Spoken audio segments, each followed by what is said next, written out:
The climate in Abruzzo is very nice. We can see now the sky is blue. Basically, I guess 90% of the days in the year the sky is as blue as this. It resembles very much the southern parts of the USA, Texas or Arizona, Nevada, in sense that the rain here is quite a rare occasion. So it's a perfect climate to go hiking. I know that hiking is very fashionable nowadays in Great Britain, in England, and it makes me a great pleasure.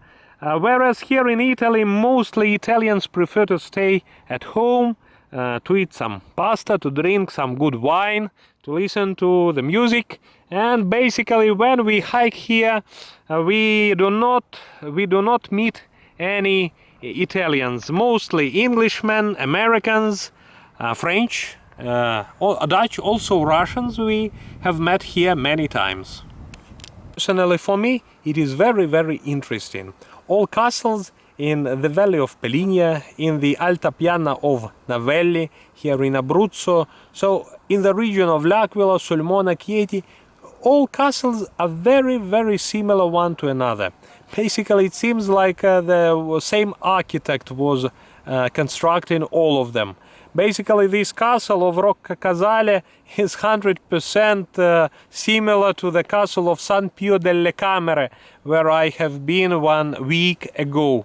Exactly, so the tower maschile, so the masculine tower at the very top of the castle.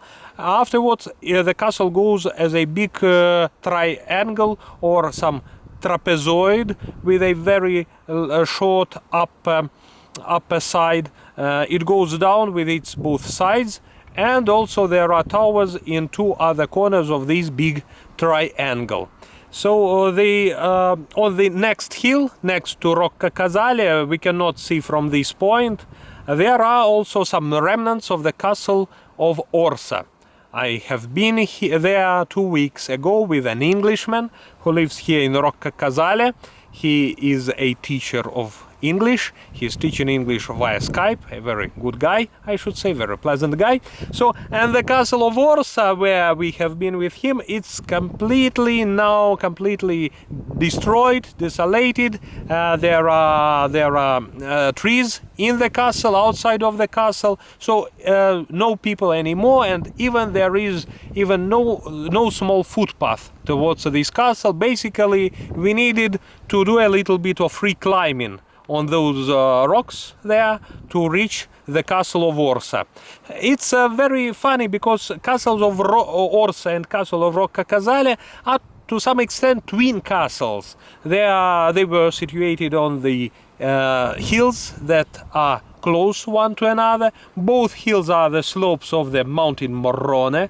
The castles have also the same form, the same architecture built by the Normans, but one castle still survives, and there is a small town, but it is still a tourist attraction, touristic destination. The other one is completely covered by forest, and we can find there only some wild boars, some deers, rabbits, etc., etc.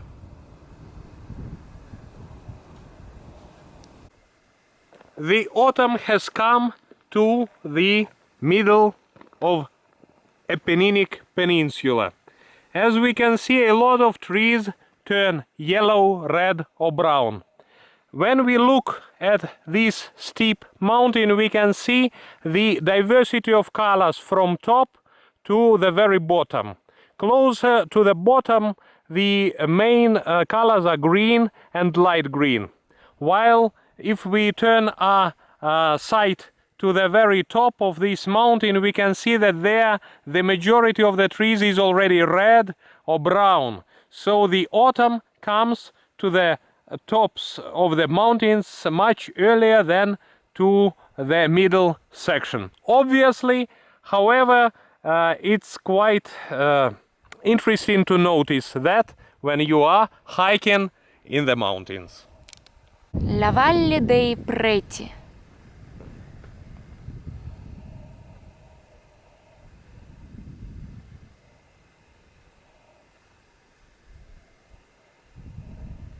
when we are here in this valley, we cannot hear anything. The altitude is 1000 meters and there are no people here. The closest town is Roccacasale. It's almost a desolated town. I guess there are 150 people living there. It's 5-6 kilometers far.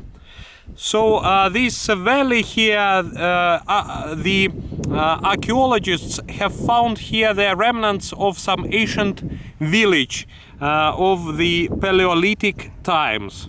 Afterwards, in this valley is very well defended from the outside world by several mountain passes. So in the pre-Roman times, here was the settlement of the Vestini, one of the pre-Italic tribes in Abruzzo. Afterwards, here this was the these were the grounds of the monastery of Sant'Onofrio, which is situated nearby, and from this time till now, this place is sometimes used by the shepherds who feed their sheep at this place.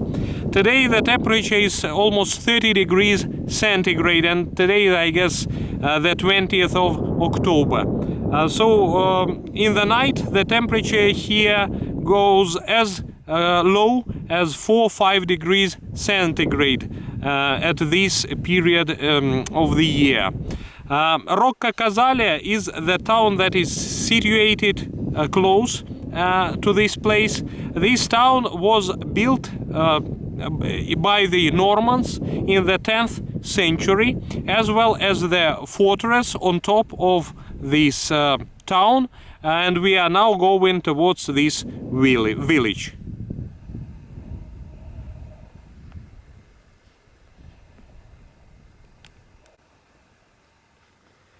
Very far on the other side of this valley, we can see the mountains that are situated close to Scanno, and this valley is the valley of Peligna.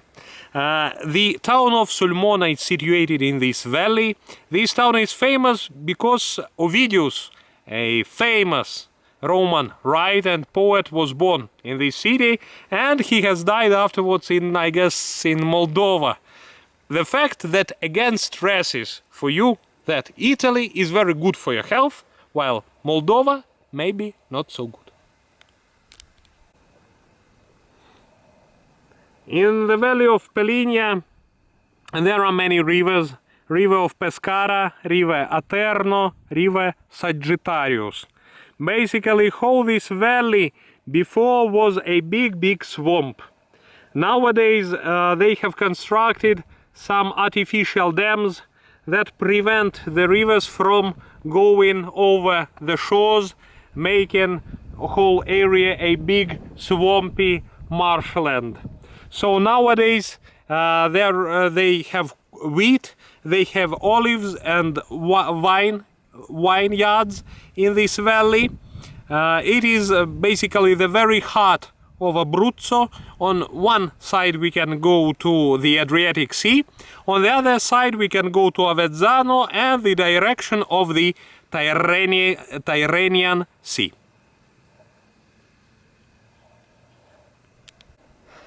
This is valley of Peligna.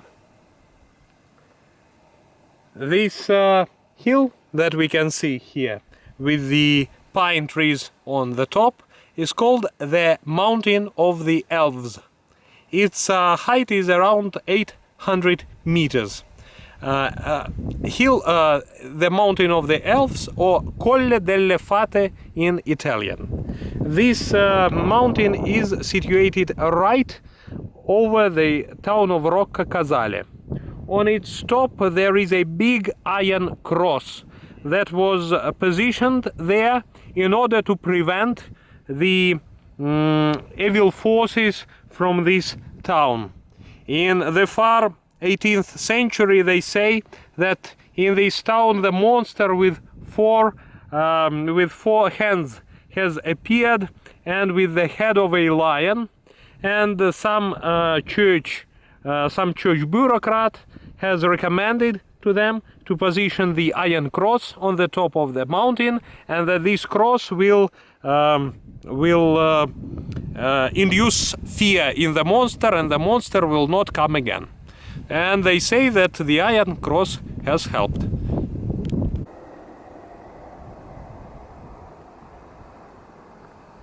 This is the castle of Roccacasale. Below this castle we can see also the fortified village called Borgo in Italian. Rocca in Italian means a castle situated on a top of a hill or a mountain. Roccacasale already existed in pre-Roman times. It was a village of Vestini, a tribe that was living in this valley. Afterwards, after the Roman Empire, of course it was conquered. It was conquered in the 9th century by the Normans, and Normans have put great efforts into the fortification of the village and in the construction of the castle on the very top of it. This castle permitted to them to control the valley of Peligna. This is a large valley where now we are walking. So the castle of Roccacasale was sold and resold afterwards by many barons and pairs from one to another until in the year 1799 it was burned down by French soldiers of Napoleon. There was a big siege, and after they have taken the castle, they have killed all defenders of the castle, and they burnt down the castle as well as the village.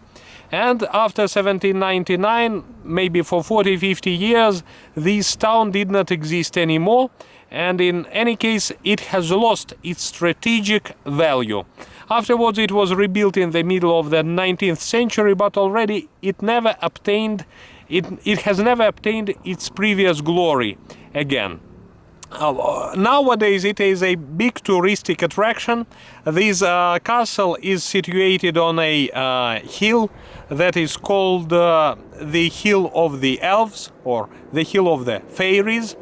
On the very top of this hill there is a big iron cross that was constructed in order to have the evil far from the castle and far from the town. Nowadays I guess there are 150 to 200 people living in this town. The streets are very steep, and really I cannot imagine how they live in the winter, because sometimes it snows here, sometimes the temperatures go below zero, and when the street has the degree of steepness more than 45 degrees, I cannot imagine how the car can go even with the chains on the streets, and how the people can walk on those streets. But in any case, the climate in this area cannot last for long. The frost can't last for long here, so in any case I guess they are quite fine.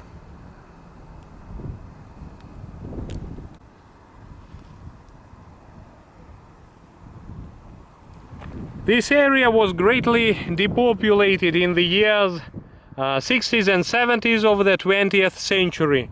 This last wave of emigration was directed mostly towards Germany, Belgium, and Canada, and the United States of America. So on the one hand, of course, it is a loss of Italy and loss of Abruzzo. So many talented people have gone away, have emigrated. While on the other hand, of course, we understand that this beautiful area is also so beautiful because there are not so many people here. I guess I saw some pictures of this valley, of this town Roccacasale of the beginning of the 20th century, and there are no trees here. There were no trees. Everything was a big place for shepherds to feed their stocks here on. While only in the year 60s, 70s of the 20th century there was a large program of the federal government to that invested large funds into the reforestation of those mountains. And nowadays there are boars, there are bears, there are all types of wildlife. Of course, in the beginning of the 20th century, this area here was in the state of an ecological disaster because no trees. There was a very big erosion process here. The mountains were being destroyed. Also, already the sheep had nothing to feed, to eat here. So only the reforestation program allowed to somehow rejuvenate, restructure the ecosystem of Abruzzo.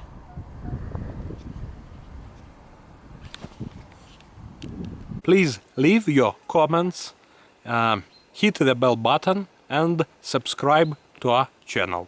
Today we had a very exciting and delightful journey, as well as other journeys that we make here in the mountains of Abruzzo.